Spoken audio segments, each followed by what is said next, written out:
right, guys, taking a break from the playoff best ball streets. We got to talk some 3-game slate strategy. So I brought on the short slate king himself, Erik Beimfohr. How are we doing, buddy?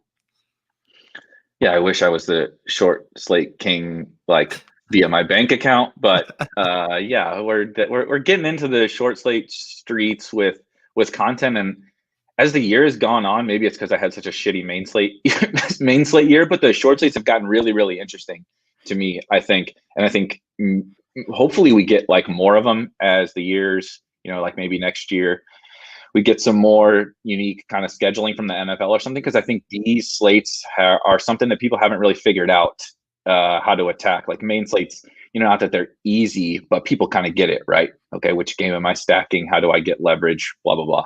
But yeah, these are so different that it's been a lot of fun to dive into. Yeah, and you've been thinking about this format throughout the season, because over at Rotogrinders, you do the Slate IQ articles. You had it, I think it was early on when we had the Bills. We had a Monday night doubleheader. Did we get a triple header way back then? Yep. Yeah. We've had both, yeah. So we had the triple header. We've had the Thanksgiving ones. And I assume just off the top, you're kind of approaching these similar to the Thanksgiving 3-game slates as far as, overall slate size and how you're approaching it.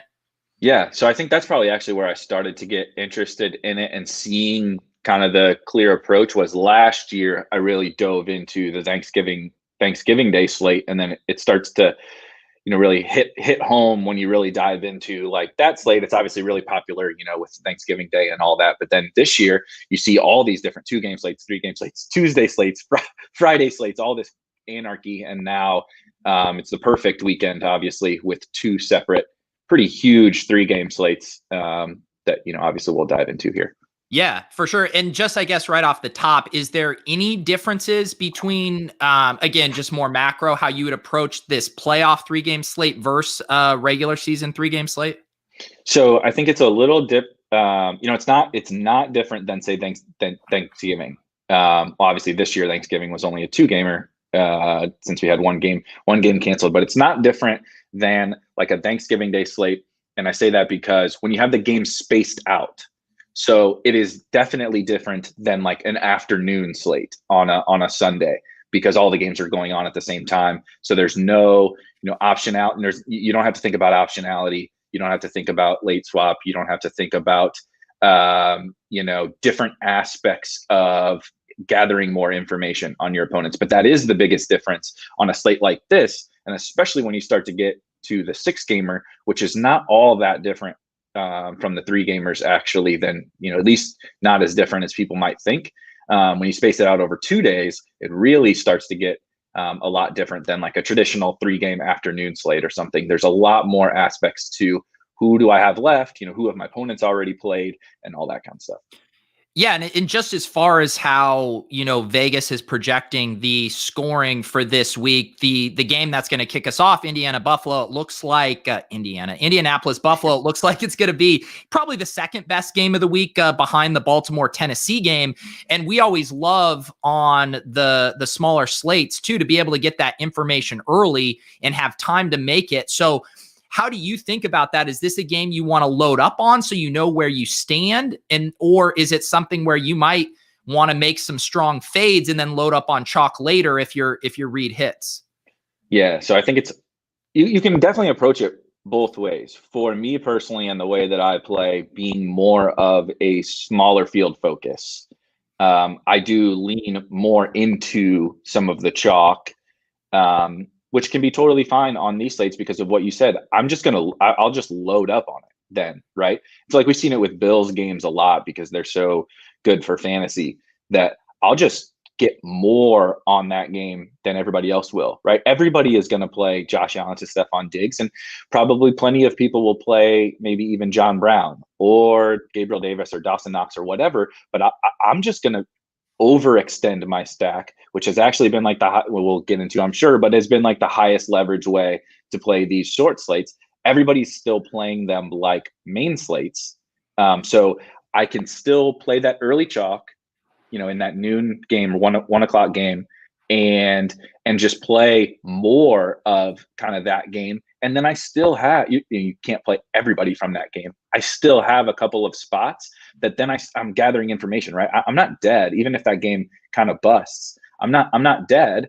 Let's say I have 2 spots left or 3 spots left or whatever, now I can figure out, okay, do I just eat the chalk, right? Now do I play whatever, whoever the chalky running back is that's left? Do I play that? Or do I I got to make up ground. How do I leverage that, or how do I pivot off of that chalk? There's still ways to approach it because you have all of that information. It's just gathering information in a different way than, say, I normally would. Like on a main slate, I'll tend to like fade the early games and gather information on do I need to make up ground, or how am I sitting really well in these when the popular game is first. I think it's totally fine to really load up on that game. And then, you have information. It's just kind of in a little bit different way than you might expect. Now, I don't want to give away all the goods from the article because you need to go subscribe to Rotogrinders to get that. But do you mind if I throw up the stack size chart, or would you prefer to keep that behind the paywall?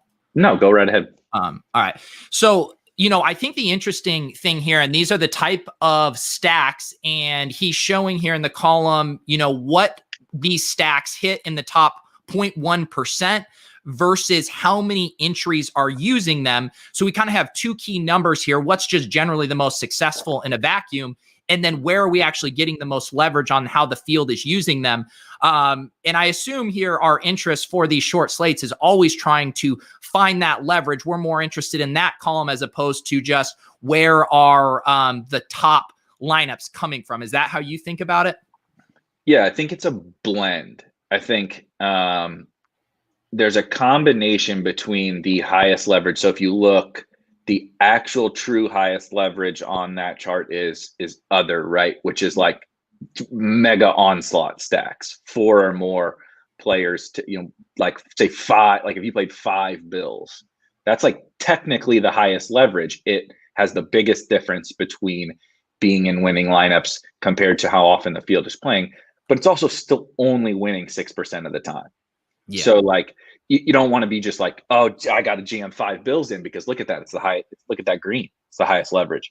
So and we see that more often, I think, in like showdown, you'll see like wide receiver 3 is the highest leverage captain, but it only wins like 2 or 3% of the time. So it's just something I think that I try to look at more. Like, it's telling me a story, right? Your lineups need to tell a story. This is just telling me a story that the exact data points aren't like, I'm not being a slave to the data points, but it's saying like, look, the QB, running back, wide receiver, tight end, this style of stack, this larger stack using some of these more ancillary positions that people like, we wouldn't do that on a main slate, right? We definitely wouldn't use like QB, running back, tight end together on a main slate. But on these, it can be a lot more advantageous because that negative correlation doesn't matter as much or what have you. So it's just kind of telling me this story that being different with my stacks and being bigger with my stacks is the most important thing on these slates. Yeah, and I had kind of talked about this in depth with Stuart Gibson from Advanced Sports Analytics about basically we have 2 competing correlation ideas here, right? We have the interpersonal correlations between, the quarterback to wide receiver. Anytime this wide receiver is catching the ball, the running back isn't touching it. But then we have the bigger team correlation. And on these short slates, we're basically trying to identify that one team that goes off and the pie is so big that everyone eats. Everyone's referencing in the chat that Tampa Bay game a few weeks ago. I think it was on the Saturday slate against the Lions. And it was like, if you just played all Bucks, you were smashing. And so I think that's the thing here is we're trying to look at what's positive correlations within the team, but also we're just saying like, let's just take a stab on the one team we think scores an outsized amount of the points on this slate.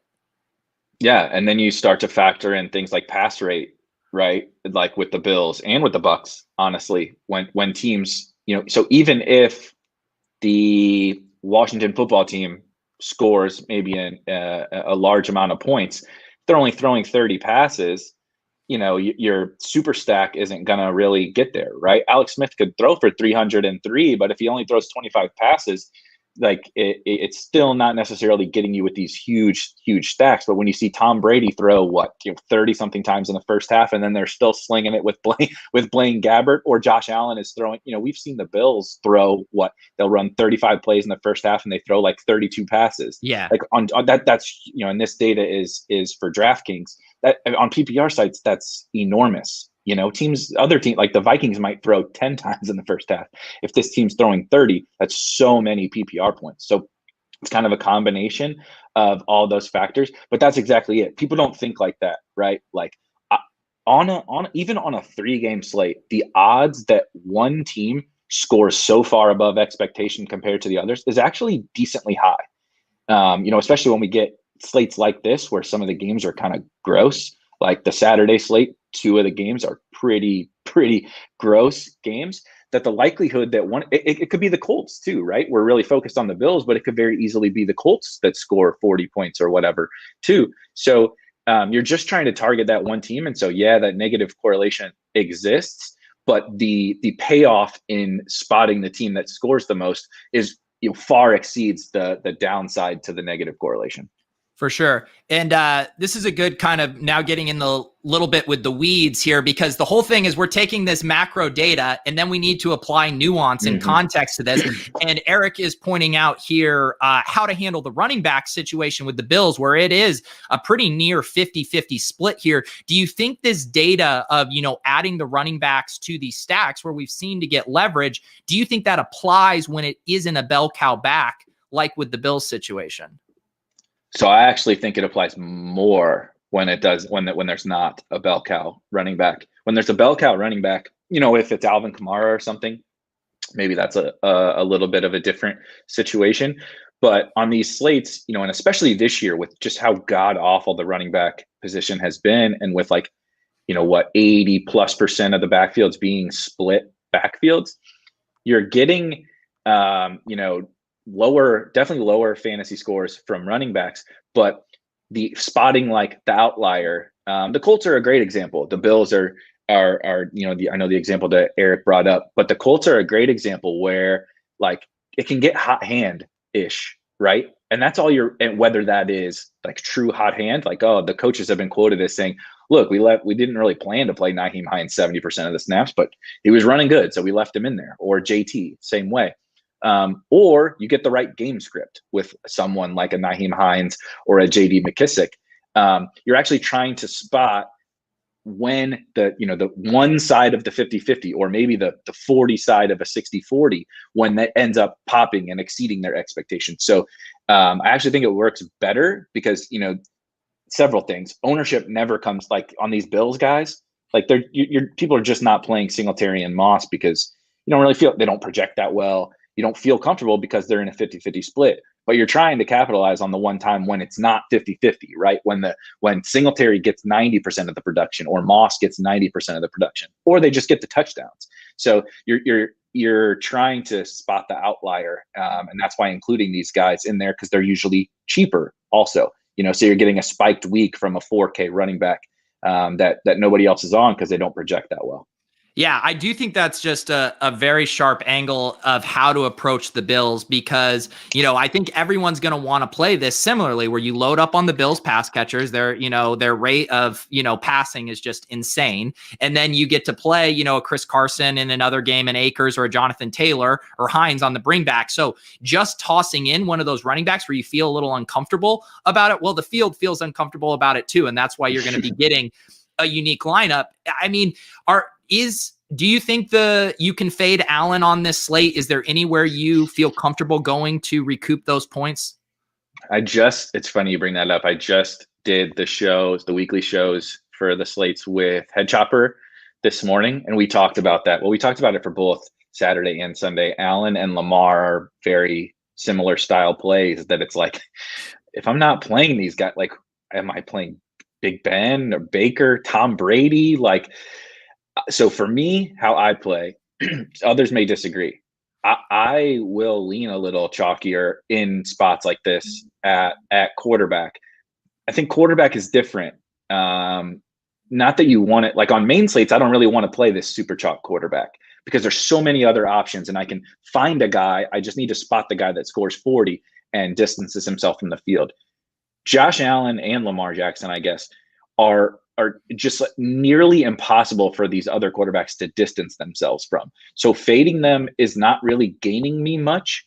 Like Josh Allen would have to get hurt probably for you to really truly make up points on him on this slate. And so, for the contest and stuff that I'm playing in, smaller field and all that, I can absolutely find ways to get leverage on the field in other ways, like using Devin Singletary or Zach Moss in my stacks, or using Isaiah McKenzie, using Dawson Knox, playing for Bills, doing different things like that. So I tend to be the guy that's still playing Josh Allen, but I also get people saying like, look, I just need to take a stand against this 50% owned quarterback, and that's fine. It's just not really how I would attack it in my contest.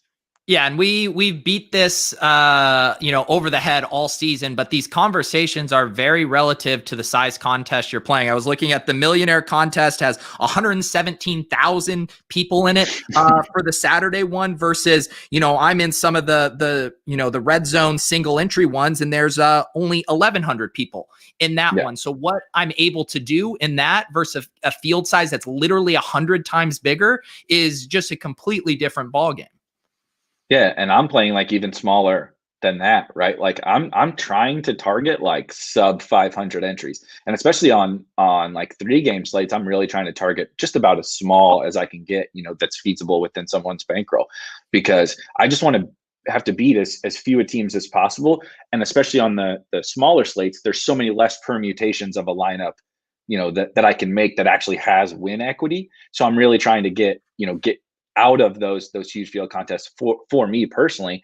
But like on the flip side, if you were playing those, if you want to play that millie, right, and you're playing a bunch of teams, like I think it's a totally feasible strategy to do literally the opposite of what I just said. Like just X out Josh Allen and X out Stephon Diggs, and then just like play blender, play whoever you want. Like you can play the absolute best team, all the best projected plays, if you just X out those two guys in like an MME build in the millie. We saw, you guys talked about it on the Swolecast with Ricky D. He won the millie on one of these, on absolutely one of these short game slates, and he had a big, I think it was the Bills. I think it was the Bills. He had like a 4-man Bills stack. He MME'd the millie maker, and he X'd out Zeke. Zeke was like 75% owned as because running back was so bad. It's like, do that. You can just do something like that in those large field contests. But it's just like you said, they're totally different approaches. Yeah, and the other thing I remember he did in that lineup is Mecole Hardman was the chalk, and he did the pivot to Demarcus Robinson, who I think ended up being like 15 or 20% less owned than him too. So I think that's another good point here too of, and I think specific to the contest you're playing, we see it on the main slates, those smaller contests, the chalk even condenses more around the best plays. And you're kind of saying, I mean, if people are throwing in cash game lineups into those type of things, you're like, I'm willing to eat some of this Josh Allen, Diggs chalk with you, but I'm going to make some hard stands in the rest of how you're filling out that chalk lineup. And maybe that's going from Gabriel Davis to Isaiah McKenzie, or maybe that's using, instead of Cam Akers, you're using, I don't know, whoever, Woods or something, but just getting unique off of that chalk construction in a couple big leveraged ways. Yeah, exactly. We talked about this morning, Chop and I talked about this morning, like Cooper Kupp is a really great example. You can often do on these 3-game slates, like guys that he's not questionable, but he seemed questionable coming in to this weekend. He's been activated off the COVID list now, but these guys just like fall under the radar for whatever reasons. He might have John Wolford or an injured Jared Goff at quarterback, but like if Cooper Kupp was $6,000 and we knew everything was good with the Rams, like he wouldn't be the 10th or 15th highest owned wide receiver. He'd probably be in the top 5, but there's just really ways to still make, like the Ricky D tournament lineup was such a great example of this. Like even to win that contest, he didn't have to do something crazy. He didn't have to play Lee Smith or you don't have to play Tyler Johnson. Like he played that's a strong, like no one on that team was a bad play. Like they didn't project poorly, but he just made, he extended his stack a little bit and he made a couple leverage plays And the next thing you know, he has a unique lineup in 100,000 person contest. So how easy is it to do in a 300 person contest? Right. What are your thoughts on, I do feel like if you wanted to get off of Josh Allen, I do think the Bucs are pretty interesting. Their implied team total isn't that much different. I'm hesitant on Mike Evans playing, and if he does go, I'm not sure how effective he's going to be with this, hyperextended knee. If you remove Mike Evans from that equation, part of the reason people haven't liked to play the Bucs is because it's so spread around. But if we're now kind of concentrating around Godwin, AB, and Gronk, it seems it gets a lot easier to play the Bucs, and you're going to get them all pretty low owned. I'd assume most of them under 30% in these contests. Yeah, I think Antonio Brown especially really kind of jumps out to me in that scenario. I think the Bucs are like the one spot, which full disclosure, I will not be playing the Bucs because I will not be taking one of my last NFL slates of the year and playing Tom Brady. But that's a personal bias. But like, yeah, if these guys sit, the other thing that's really interesting, I think about the Bucs is kind of the optionality aspect of things. If you stack the Bucs, and you also can get really, different. You can play Josh Allen. Yeah. Like play Josh Allen, play Allen with Singletary and Knox, and and maybe even you play Diggs, or you don't play Diggs. You can still like even super stack the Bills, or just like double stack Josh Allen, and then like, okay, so Josh Allen beats Tom Brady, but Brady just feeds AB and Godwin, and they're both optimal. There's ways you can get just unique enough on these slates, and with the Bucs and Washington in particular, having the information of knowing how those first two games plays out allows you, a lot of flexibility in your tournament lineups. Like, so if Evans isn't active, okay, just play Godwin and AB, easy game, right? They're both going to get like double-digit targets. Or, maybe you're chasing and maybe those guys are more popular and pivot to McLaurin. McLaurin is like the same price as those guys. Or, you stack Josh Allen and Josh Allen does bust, right? You play Allen and Diggs and they actually don't, they have a bad game. It all goes to McKenzie and Gabe Davis.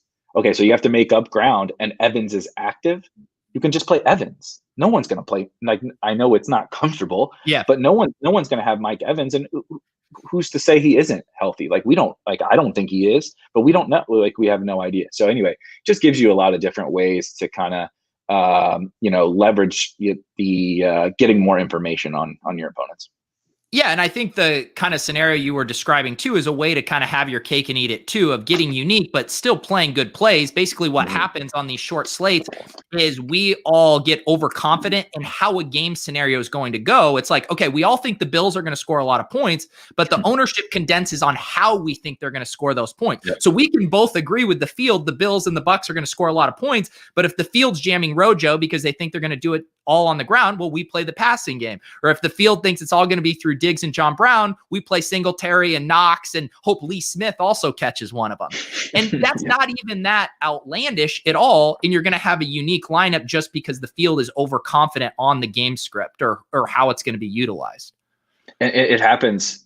We're talking about a lot of the same stuff, but it happens even more so on these slates, in my opinion. And that's why there ends up being like, I've gotten really interested in these slates and like doing the content and stuff for them. Like, the long-term edge, I think, on these slates currently exists, like maybe even greater than main slates and definitely greater than showdown slates, because the chalk definitely condenses around exactly how everyone thinks the game is going to play out. And the probability within a 3-game slate that we have like any idea how, like, you can play on a main slate a lower probability outcome, and it's like, you're like, you can almost not really make a bad tournament team on like a 12 game slate. Like, you have to be a pretty bad player to like make something that's really, really bad, or be like me and stack the Jets like every other week. Like, aren't we so glad Denzel Mims is no longer in our life, Erik? Jesus Christ. Yeah. I look back and wonder why I lost this year. And then I go through my teams and there's a Jet on it every week. So thankfully we don't have to deal with that. Yeah. Now, but like, it is hard to bake like truly bad tournament teams on a main slate. But it's not that hard to make bad, like teams that literally have like no win equity on these slates. So even in smaller field stuff, you're getting bad teams, which just gives us, like tons and tons of edge. And I think over the long haul, you can win just through like this type of roster construction and stuff that we're talking about, like really simple decisions and simple roster construction. And you just do that every week on a 3-game slate, and I think you'll be really profitable in the long run. What do you think about this question? Because I see, some of the gal brainers, you can put in John Wolford there. You get those rushing yards. You jam in every other stud. I was looking at your Slate IQ stuff, though. Like one of the worst kind of negative leverage things has been naked QB stuff. So how do you think about that? Are you trying to nail that stack? I mean, John Wolford isn't Jalen Hurts, but is that something you might consider? So, cop-out answer is definitely that every slate is different. I think in the larger field contests, you're dead without the highest raw points between quarterback, and you might not be dead without the highest raw points at running back, but because it's, there's just so few options that they might all be close enough, right? Your guy scored 16 and that's, you needed 20 to have the highest raw points. That might not matter. But at wide receiver and quarterback, I think you're pretty much drawn dead in larger fields. On some slates where the pricing is tight, it's feasible. I think you get the cheap, particularly the cheap running quarterback, and maybe he's single stacked. I think it is feasible on certain slates. I do not, however, think that this is one of them, and that's why I'm definitely going to be playing Josh Allen. There's like all of these wide receivers are like $6,000, so it's like pick the best ones. Yeah. Whoever fits your lineup, just play. You can afford them all. There's no expensive tight ends, and running back honestly is not that. Jonathan Taylor is not even 8,000. So it's really not hard to fit these guys. But maybe next week that changes, right? Maybe next week we have different slates, and it's like, how do I afford Kamara and Derrick Henry and whatever, so I might need to punt. So it's just a little bit slate dependent, but this one I think you definitely need those guys. We see it over and over, the pricing being softer on these short slates. Is that, you think, a conscious decision by their algorithm to make it easier for people to build all-star lineups and like that lineup building experience? Why do you think that is? I don't know. It's wild. The craziest thing is I predominantly focus on DraftKings, and part of why I do that is because I like the tighter pricing. I think it makes decisions harder. Some contest people will argue that you want looser pricing, and that's all well and good, but I've had more success when the pricing is tougher, because idiots like me then force in Jets players to get the other guys, right? So DraftKings has been like my focus. It's flipped to me on these short slates. Like, it is absolutely harder on FanDuel right now to afford everybody you want on these short. Like, try fitting just even like Lamar and Derrick Henry into a lineup on Sunday with any other good players. It's not easy. We built lineups this morning, and we couldn't do it. It was hard enough to fit like Kamara and Lamar, nonetheless. Derrick Henry. So anyway, that FanDuel has been that's been really interesting to me. I've been playing a little bit more on FanDuel because it has been a little bit harder. I think, they want it to be as loose as possible because they want all the casuals to be like, getting 125,000 people to play a contest on a 3-game slate is probably hard. It's got to be even harder if Joe Schmo can't pick up his phone and make a team while he's on the crapper. Yeah, let's build a lineup here for the Saturday contest. Then we can maybe transition to a little 6-game and the Sunday slate here. As we kind of pull this up, I'm curious, what are your thoughts on Jonathan Taylor's role? We were talking about this on the Swolecast too. I think the big question is, what is his role like if they get in an early negative game script? Do they continue to lean on him, or does it turn into a Hines game? Do you have a take on that? Yeah, so that's the interest. Like, that's definitely the most polarizing situation of the slate, and probably the make or break situation of the slate. And so I'm going in early in the week to put in like my conviction plays and lineup HQ, and I haven't really thought too deeply about it. And I'm like, oh, Jonathan Taylor is 8K. They're probably going to lose. They fall behind Nyheim Hines. He's like low owned. This makes perfect sense. And then I like listen to some content and read some content and just kind of, stew on it for a few days. I have not heard one person that says, oh yeah, Jonathan Taylor, like he's a lock. You have to jam him in. And every single person that I listen to is like, they fall behind, it might be the Nyheim Hines show and Jonathan Taylor's going to be chalk. So I think we need to play the Nyheim Hines leverage play. Like this is just like one of those situations we saw so much on these main slates throughout the year where, the Chiefs are the leverage play, right? Nobody's going to play the Chiefs. And then Patrick Mahomes is 25% and all that. I'm not saying it's that, but I think it's a pretty uncertain situation. And there's a lot higher probability that they still ride JT, I think. And I think there's a decent probability that they're like both really good. Yeah. I think JT has, like, if you take a step back, he hasn't been that different from Derrick Henry down the stretch. I know that sounds absurd to say. He just ran for 250 yards last week. And he's been like legitimately awesome, even though we thought he was, 2 months ago, we had all written him off, right? He's terrible. But he's been like awesome. And their offense has been much better feeding him the ball. So I think it's a little bit similar to like how Derrick Henry gets used, where even if they fall behind, they're not just throwing him to the bench. He's going to play a little less, and Hines, will have an increased role. But I don't see any way that they just like, throw JT away the way that they've been using him down the stretch. So it actually sets up, not to get ahead of myself, but I think it actually sets up interesting builds where you can consider playing both of them on the same team in tournaments. Yeah, Raymond is with you there. And I think that definitely makes sense too, of like, I love this game. I want to get unique, and I am just going to full on onslaught it. And I'm just going to hope we get 60 combined points, and I'm going to play it every single which way. I think that's very viable, and especially the smaller of the contest you're playing. So let's kick things off. It sounds like right away we're both we're jamming Josh Allen. That seems like the layup. Yep, I think so.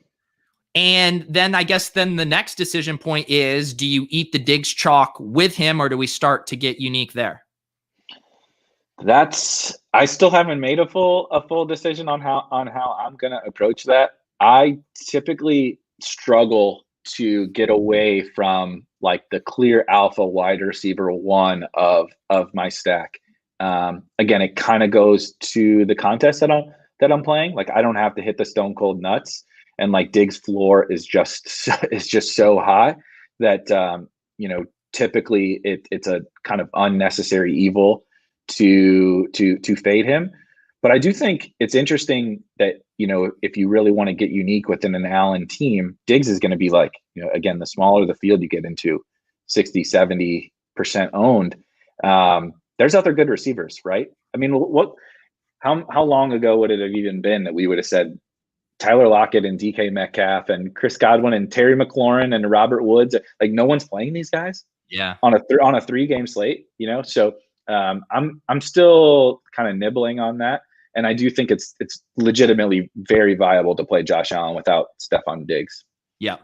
So the usual caveats, we're building this with, we don't even know Stephon Diggs' practice report today. He's been dealing with the oblique issue, all the stuff. So we are just trying to build a logically coherent lineup with all of the information we have available at 1:30 p.m. Eastern on a Friday. So I will allow you the freedom though. Which way would you like to go here? Let's go without Diggs. Okay. I haven't built one of those yet. So maybe we'll be building my team here. Yeah. So do you want to Brown seems like the logical guy if you're, yeah. And how do you think, because I do think some of the interesting dynamics here is we know Diggs is the alpha. We've seen Gabriel Davis step in for John Brown and play that kind of stretch X role. We've seen Isaiah McKenzie come in for Cole Beasley and play more out of the slot, the gadget floor we all love so much. But it does seem like if, I guess what I'm asking is, how do you feel about John Brown and Gabriel Davis on the field together? Do you worry about their overlapping skill sets eating into each other at all? Kind of. So last week was really interesting, I thought. John Brown came back and played, and I know week 17 caveats or whatever. So people are on Gabe Davis, like, okay, the Bills aren't going to try. They're only going to play a couple of snaps, like what they had to get Diggs some record or something like that. So John Brown is back. Diggs is barely going to play, and Gabe is going to play like the whole game. Well, who played the whole game, but pretty much took the Cole Beasley role was Isaiah McKenzie, even with the starters. So that's Isaiah McKenzie played basically every snap. And so in order to play basically every snap, he had to be playing with the starters because the starters played the first half. So Gabe was actually the one who lost out the most. And as much I'm a Gabe Davis truther, I love him. I think he's a really talented player. He's kind of the guy that I think people will brain themselves onto as a pivot off of these guys. And I actually think the guy with the most opportunity is Isaiah McKenzie. I'm with you on that. I am with you on that. I think, the Cole Beasley situation is interesting. Early in the week, they labeled him week to week. Did not sound good. He's officially listed as questionable. So I think, for sure, if Cole Beasley is out, I think McKenzie is just an awesome play. And even if he does go and he's not 100%, I still think McKenzie is fine for what you mentioned, because Gabriel Davis is now our galaxy brain du jour that actually turns into chalk. Right. So that's what it's such an interesting situation. And I think, if you all the typical caveats on contests, I don't want to keep saying that, but if you're playing if you're playing the $10 or the $15 milli, right, you're tossing in your lotto ticket. Some of this kind of galaxy brain ownership discussion is not as important. But if you're playing the spy or the power sweep or anything that's a smaller field, you're getting everyone's best lineup, and you're getting all the best players in the world's best lineup. And what that does, they're all thinking about what we're talking about here. They're doing the exact same thing. This isn't some profound conversation. Okay, we're the sharpest players in the world. Awesemo doesn't talk about this. So, but they're thinking about, okay, well, how do I, who's chalk, whatever. So the guys like John Brown start to become chalk because everybody sees it, right? Go look at lineup HQ right now. I have him tagged too. Everybody tagged John Brown, but yet he's projected for the 8th most ownership. Okay, yeah, right. Everybody on the planet loves John Brown, but he's not going to be popular.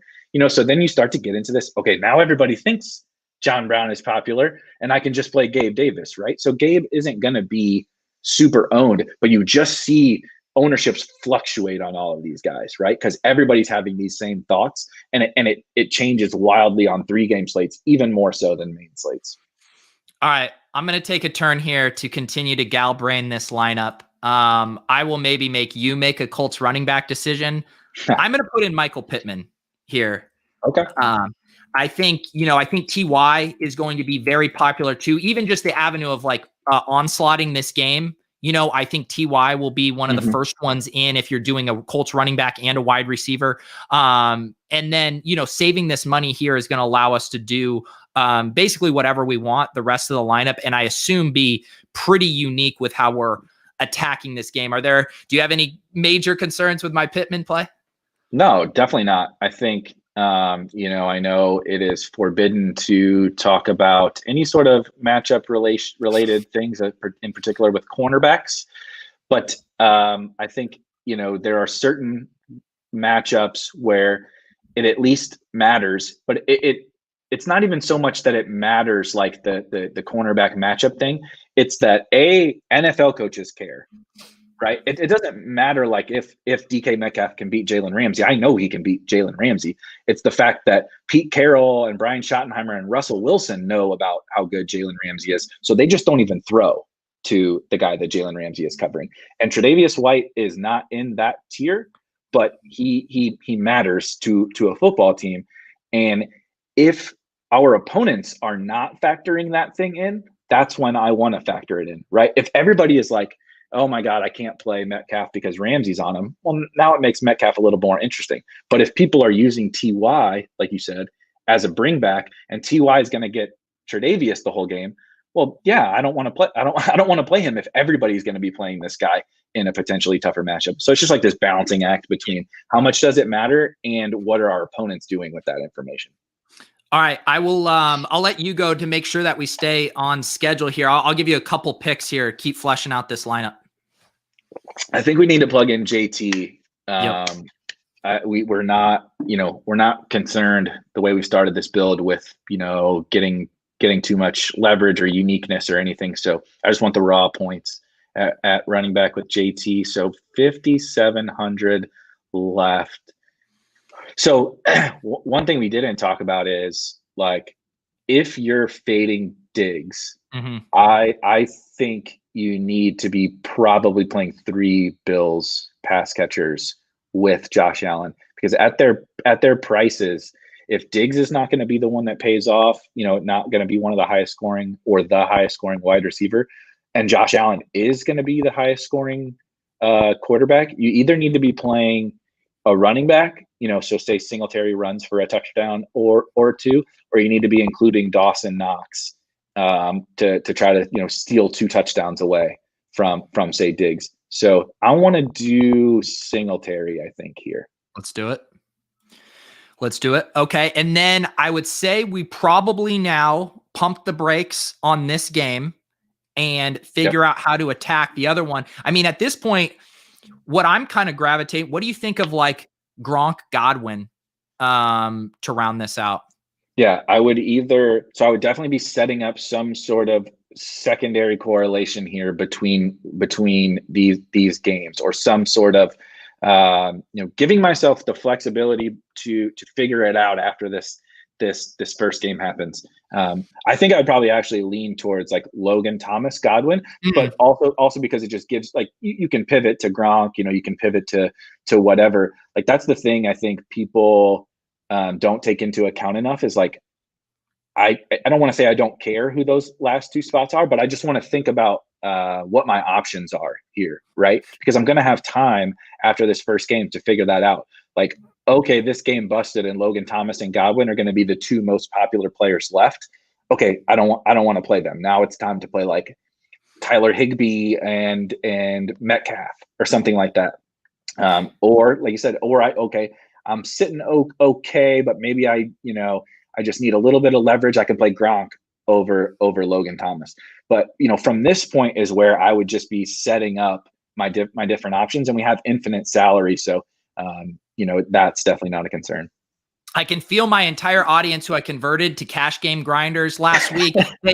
They're recoiling here. They hate that we're leaving so much salary. They hate that we're fading so much chalk.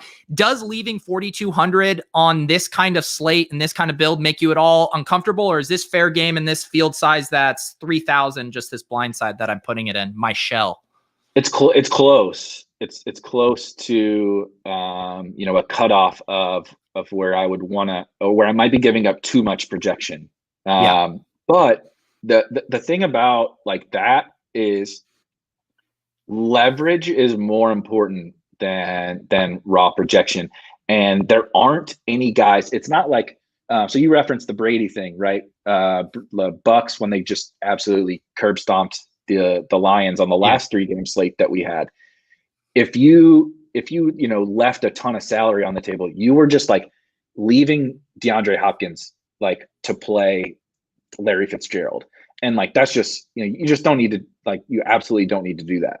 I forget, there were some good running backs. Anyway, you like in those scenarios, like on the Sunday slate, if you're leaving a bunch of money, probably should just upgrade to Alvin Kamara. You probably should just upgrade to whatever, Michael Thomas. Yeah. Like, if you're playing, Ted Ginn over Alvin Kamara, it's like, maybe we're galaxy braining this a little bit too much. But on this particular slate, I don't think that exists. Like, if Josh Allen is gonna go, if that game is gonna go absolutely nuts, the players that we played could all be the highest scorers. Like, they could be the highest scorers on the slate. I know that sounds crazy with Isaiah McKenzie and Pittman, but you have to think about like that context of a slate. And so I think it's fine on this one.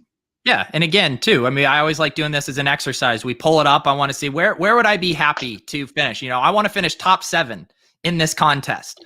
Well, to finish top 7 out of 3,200 people, we're going to have to find an angle that people aren't playing. And so we're avoiding a lot of the chalk in that game. We're leaving some salary on the table, and our lineup is still correlated. It tells a story. The Seahawks-Rams game completely bombs, and all of the offense is concentrated through Logan Thomas and Godwin in that game. And that does not seem that unrealistic to me. No.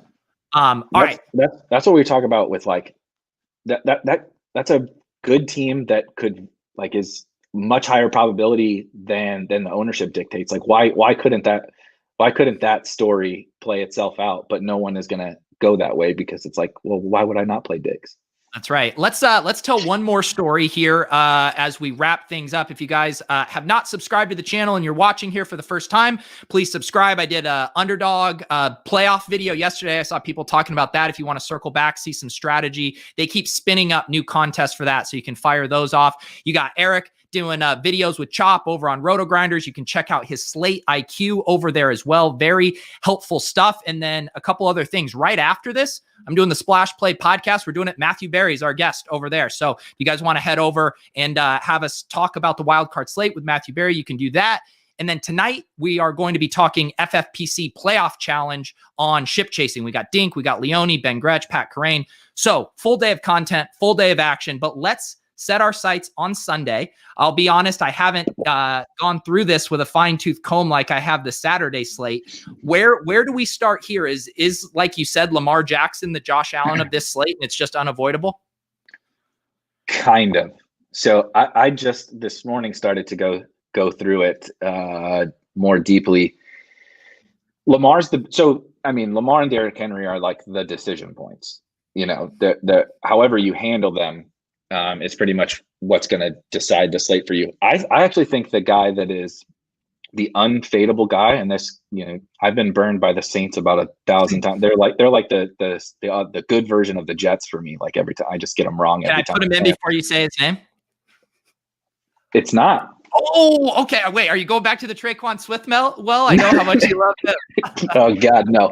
Thank God he is not in play when we came onto this show, because I cannot stomach coming on here and recommending Traquan Smith for like the 4th time. And I don't think he's caught a ball in any game that I've recommended Traquan. No, but I actually think it's Alvin Kamara. Okay.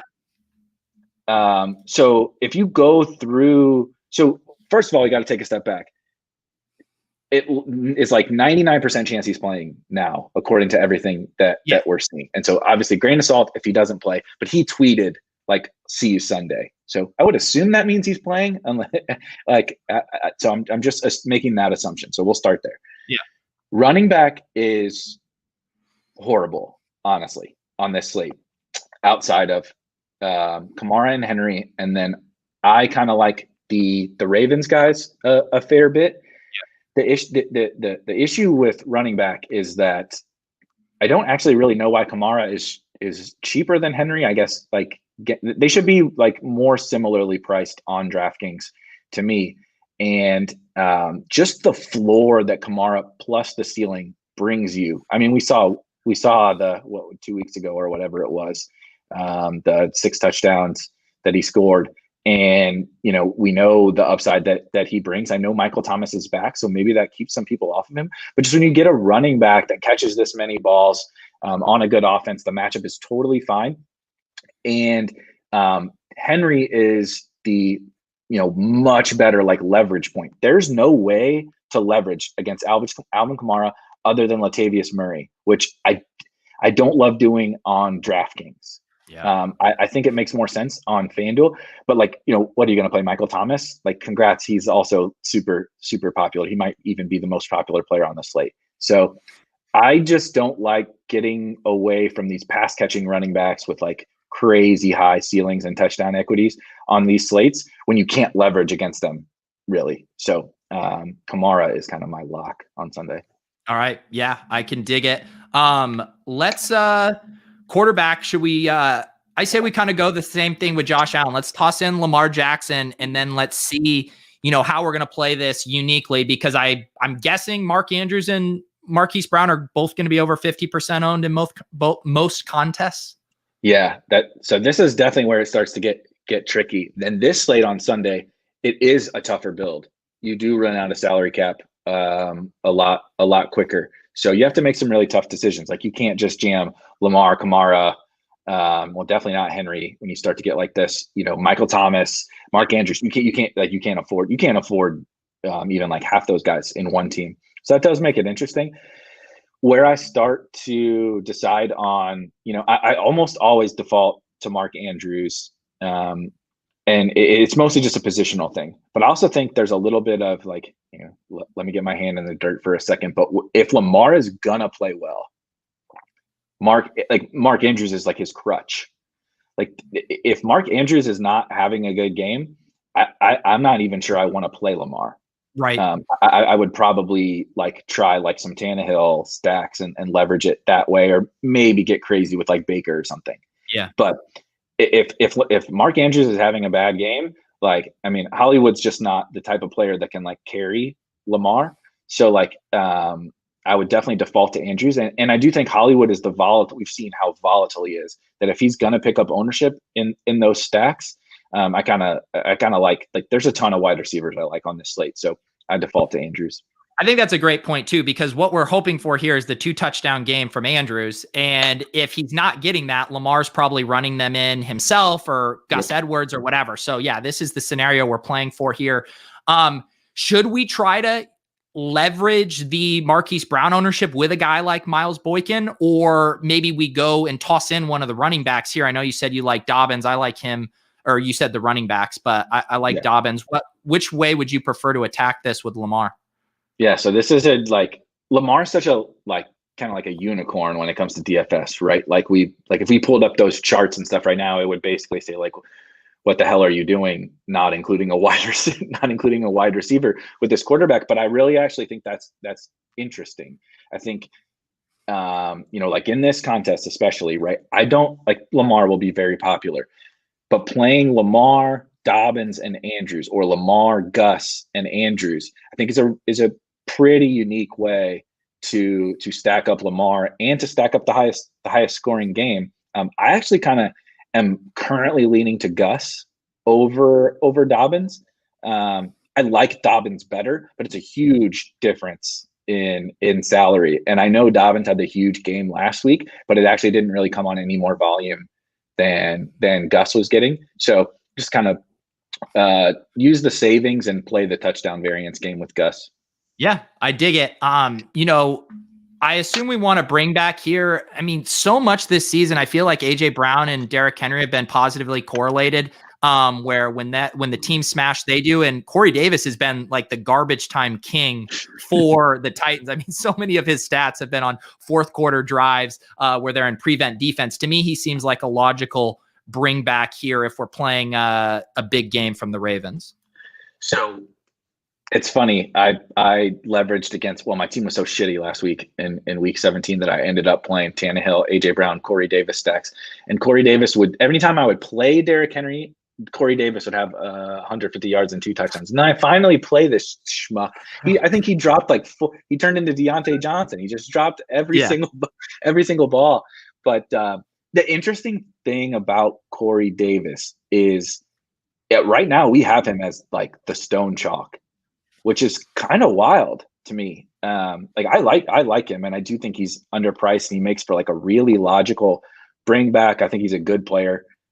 But like, if people aren't going to play AJ Brown as their bring back to Ravens stacks, and they're going to default to Corey Davis because he's so much cheaper, like it kind of makes me want to jam AJ Brown, because like, yeah, we've seen what Corey Davis does when they're trailing, but who's to say that AJ Brown isn't the guy that catches 8 balls for 180 yards and 2 touchdowns if they're losing. So it's an interesting situation. I think if you're unique enough and leveraged enough, Corey Davis is totally fine. But if he really is going to be like one of the highest owned players on this slate, I think, AJ Brown just turns into, he's leverage off of the big dog and he's leverage off of Corey Davis. It's like the dream tournament play. What do you guys have him at? Because I just checked Awesimos and ETRs and they have him both around 25%. I'm pulling it. I should have had it up. I'm pulling it up right now. This morning when we were looking, he's the second highest owned wide receiver behind Michael Thomas. Okay, so you guys are definitely different because they all have Marquise Brown, Deontay Johnson, Awesemo even has Allen Robinson ahead of him. Oh, So geez. yeah, I think I could see it definitely being somewhere in the middle, but I don't think he's going to be stone chalk.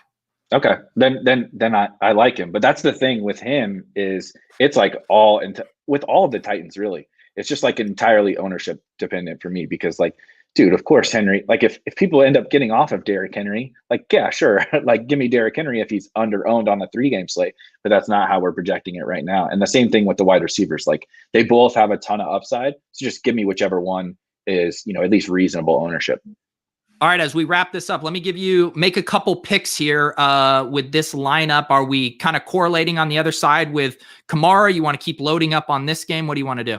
All right, I got a play that's maybe just as bad as Traquan Smith. That's a correlation, here we go. Correlation off of Alvin Kamara, but Darnell Mooney got banged up at the end of their Week 17 game, and he is questionable. Even if he plays, I think it's okay. But if he doesn't play, Anthony Miller is 3,300, and I'm still buying. Like, apparently, I'm just going to be wrong about this guy's talent or something, and maybe he just stinks. But he looks good to me every time I watch him, and he's had plenty of big games. And if they're going to be losing and Kamara's having a big game, I think he has a ton of opportunity. Nice. What do you think about like a little wide receiver mini with Pitt in Cleveland here to round this out? Yep. That's what I would target here. Let's see. What do you think about, like, I guess if I were to just do it, I'd probably do Landry Claypool. Do you have another pairing you like? Yeah, I think you have to use Landry. Like if you want to like play Baker stacks and play like Peoples Jones or Higgins or something like that, I think it's fine. But I wouldn't be playing those guys in a team like this over Landry. And then Pitt wide receiver, Deontay to me is the best, but he's also going to be the highest owned. So I really one just last little thing that Chop and I talked about that I think is interesting for Claypool is Deontay and Juju already play every snap. Claypool's been the one that's kind of been rotating. Like it would not surprise me if, okay, it's playoff, it's must win time now. Like, sorry, James Washington, thank you for helping us out during the regular season, but you're not as good as Chase Claypool. Like we need Chase out there like every snap. And if he's out there like 95% of the snaps, he might be the best out of all the Steelers wide receivers. So it's between him and Deontay for me. Claypool is pretty interesting for tournaments, I think. And the other beauty of this, we talk about this a lot too, is you love when the chalk is late because we can make this decision. If we're smashing, we let it ride with Deontay. If we're behind, we can pivot it to Claypool. We could even do like a Claypool, Austin Hooper, or Rashad Higgins, anything we need to get off of that chalk. So it's really nice to have that flexibility once the majority of the precincts have reported for your lineup. Yeah, you probably haven't played around with enough variations of it, but like all those Steelers wide receivers and Landry are all in that same price tier. I think even like Connor's around there. Yeah, like you said, Hooper. There's so many different variations that you can play of those guys that it just makes for like a really awesome secondary correlation in a lineup like that. Awesome, guys. Well, like I mentioned before, if you're interested in digging into kind of the macro trends with the short slates, definitely check out Slate IQ over at Rotogrinders, one of my favorite reads for all the slates. Erik also does them for the big showdown slates as well. Anything else you would like to plug here? Obviously, Theory of DFS podcast with Blender, which Erik skips out on once every 4 days because he has to do an NBA slate. Anything else I'm missing? No, just not in the, I said this before we started, I'm not in the Peter Overzet content grind, but I am in a pretty heavy content grind, and pretty much outside of that podcast, pretty much all my stuff is at Rotogrinders. So yeah, just check it all out over there. Awesome. Over at Rotogrinders. No, it is actually over at Rotogrinders this time, because this one they didn't want my playoff services, which is fine. I just pulled Erik over here anyways. That's because you're a cash game guy now, and nobody gives a shit about the cash games. You're right. I've really capped the upside of my content going in this cash game direction. Like I said, guys, I'm hopping over to Splash Play right now. Chris Spags and I are going to talk with Matthew Berry. Appreciate you guys tuning in. We will catch you next time. Good luck on the slates this weekend.